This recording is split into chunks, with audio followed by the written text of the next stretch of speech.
লক্ষ্য করা অঙ্কটি, এক ব্যক্তি একটি পেন ৩৫% ক্ষতিতে বিক্রয় করে। যদি পেনটি আরও ৳৩৫ বেশি দামে বিক্রয় করা হতো, তবে ২০% লাভ হতো। পেনটির ক্রয় মূল্য কত? এক্ষেত্রে আমরা পেনটির ক্রয় মূল্য খুব সহজেই আমরা বের করব। দেখো কীভাবে বের করব?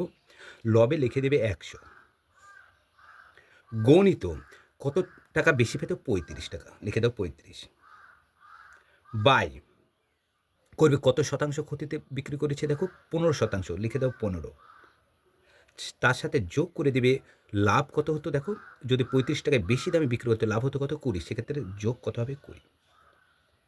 আমরা উপরে ১০০ গণিত ৩৫ লিখে দিলাম, আর ৩৫-এর সাথে আমরা ২০ যোগ করলে হয়ে যাবে, দেখো